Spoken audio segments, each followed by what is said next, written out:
Hello, my name is Dr. Kevin Guyan. I am a research fellow at the University of Glasgow and a member of the Young Academy of Scotland.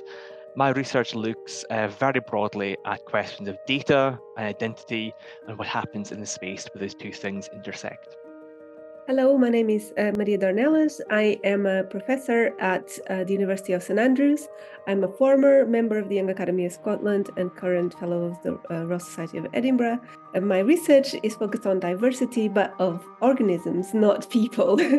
Principle 7 is to communicate in ways that unite rather than divide. Kevin, can you give us examples of what this means in practice? I think there's a variety of ways of kind of having these conversations, these discussions, these debates in ways where even if you're both disagreeing or there's disagreement on the subject, the actual encounter or the experience can be beneficial, it can be enriching, and you can hopefully leave the encounter having maybe gained a little bit of knowledge or insight into how the other person thinks about the topic.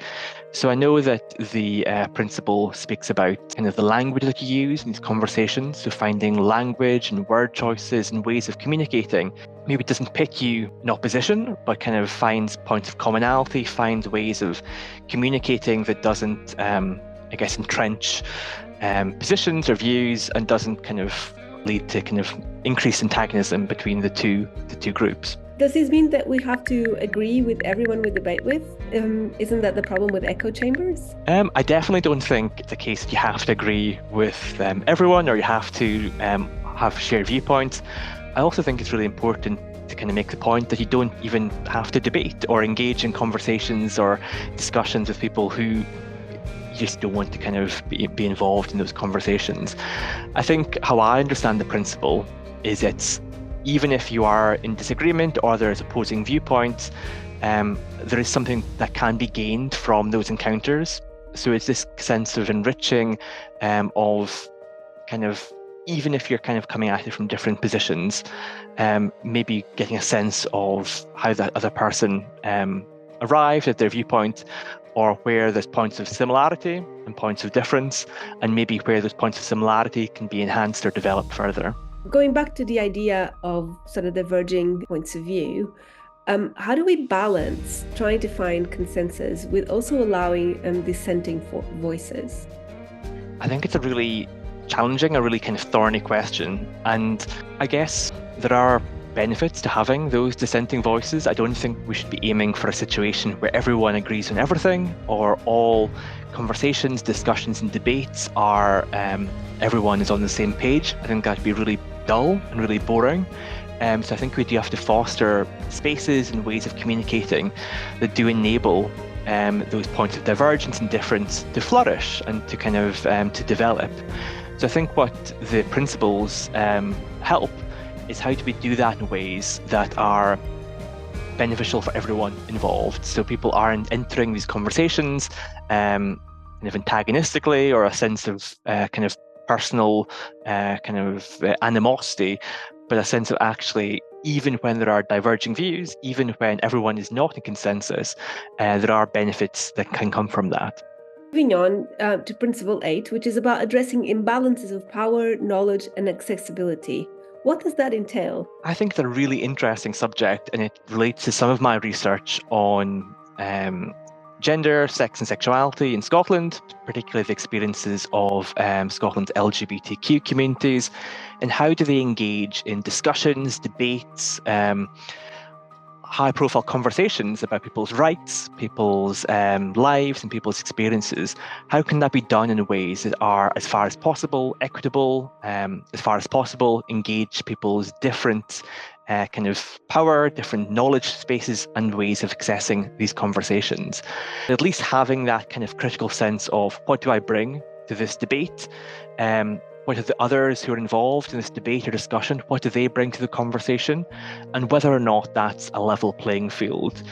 So we see a lot of conversations in Scotland that involve marginalised or minoritized communities, whether it's along lines of race or gender or disability, where that power differential is not equal, where there's one group who has a larger power base. It might be use of the media, it might be money, it might be other resources, who are speaking or debating with other communities or groups who don't have the same access to power.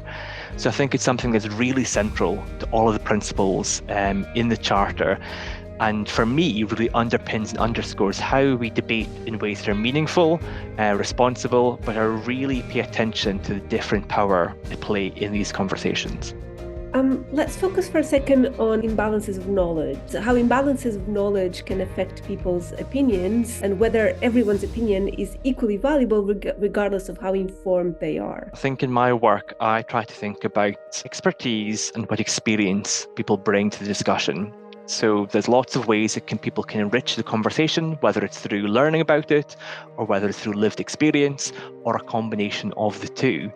So I don't think there's a right or a wrong way to participate in discussions, particularly around issues that are sometimes quite sensitive or quite personal. At the time, I don't think everyone's opinion or view is equally valid. There are people who hold views which are not valid for a range of reasons along lines of discrimination, racism, sexism, homophobia. I don't think they should be kind of viewed or given the same kind of legitimacy as other views in that space.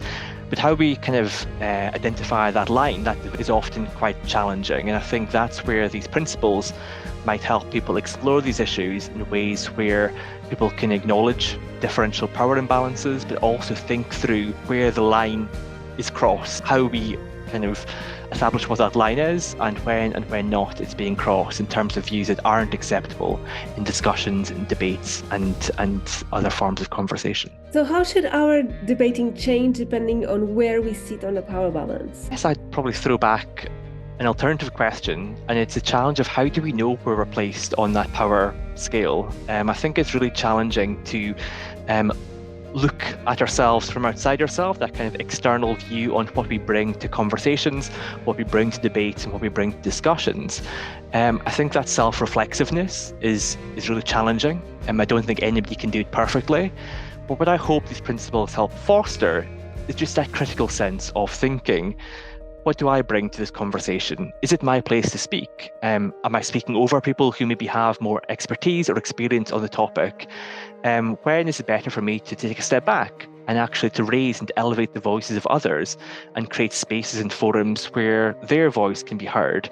So I think it's about thinking through your kind of presence in these conversations, your presence in these debates and discussions, and not feeling that you always have to have a view or you always have to contribute, and thinking when is the best time, the place, when can you use your voice most effectively to help change the society or the kind of the problem that you're trying to address. We spend a lot of time speaking about the rules of debate or the kind of what you bring to it in terms of your speaking, but actually I think a lot can be learned from taking a step back and listening and really trying to kind of take time to digest the views, the experiences and the expertise of others. So I'm a massive champion of listening, and I think that's as important as speaking in this context.